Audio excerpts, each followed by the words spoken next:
Today is November 10, Sunday. So, start na tayo ng live.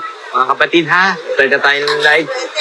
Pagpasensyahan nyo na mo, medyo gulo kami rito sa maraming tao. Pero, tuloy-tuloy pa rin tayo, business as usual. Okay mga kapatid, kumusta kayo? May mga ulam na ba lahat? Okay, nagluluto na ba yung mga iba dyan? Yung mga mamsi natin dyan, yung mga daddy natin, nakapamalengke na ba? Nagluluto na ba? Kung wala pa, punta lang po kayo sa mga outlet natin, mga kapatid ha. Altura Marketplace, sa Santa Mesa, yun ang branch natin. Sa May Tondo, meron tayo sa Herbosa, 544 Herbosa Street, Tondo, Manila. Corner Choco, malapit sa Dali Store. Sa Wagas, 1136 Wagas Street, Corner, Lacandula. Mga kapatid. Mga kapatid, mga wala pang ulam dyan ha. Happy Sunday po sa inyong lahat. Mga nakapamili na, sarapan niyo po yung ulam nyo. Sigurado, magugustuhan niyo ng mga chikiting nyo mga kapatid. Okay? Text ko lang namin 4 chop. 460? Ang ganda po ng pork chop namin.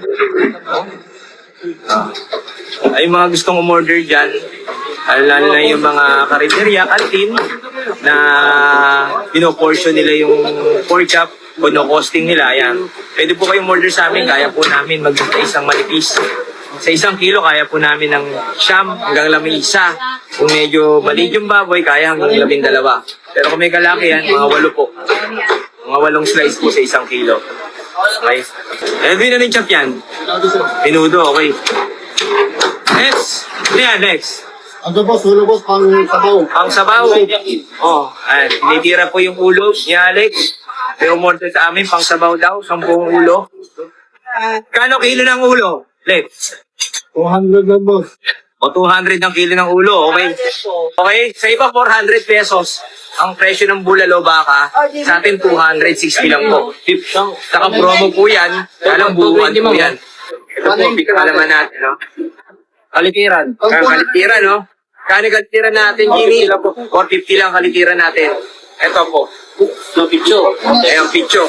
Kani picho? 390 lang po. 380. 390 lang yung picho namin dito. Malaman. O malaman yan, no? 390.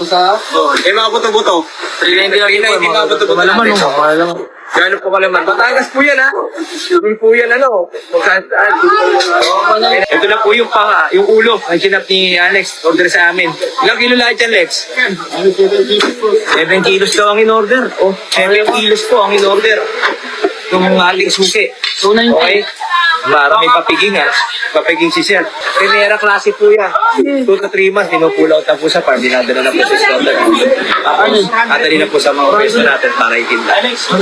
Madami naman po ang ating mga suki. Pag primera klase talaga, ang baboy mo, talagang kuha ka ng mga suki mo. Kasi una, bibili yan. Bukan yung baboy mo, ito talaga. Nakita nilang malambot, quality, babalik at babalik. Mga kapatid. Kapatid, saan lang kayo rito sa pwesto natin sa Altura. Para makita nyo gano'n ka-quality yung ating mga baboy. Babat, bigay ko lang kay Mami Sukle. Mami, thank you so much ha. Mami, salamat Mami.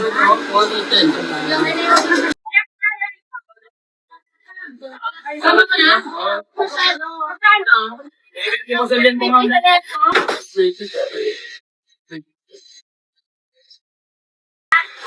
400 sa iba yan. 400 sa iba. Sa atin, 260 lang. Itimbangin natin, ma'am. 577 lang. Ayan po, may bumili na po ng ating fresh bulalo sa halagang 260 per kilo. Okay, binili niyo po yung buo kasi po yung promo natin. 260 per kilo ng bulalo. Buuhan. Ayan po. 200 na nakuha. Yan po, ang ating bulalo, naka-promo po, 260 pesos po. Bulalo, buhuan po yan, buhuan po. O, bibili po siya buo. Baka po yan ha. Puro baka.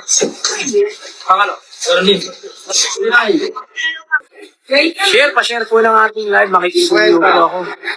Share, pa-share po ng live.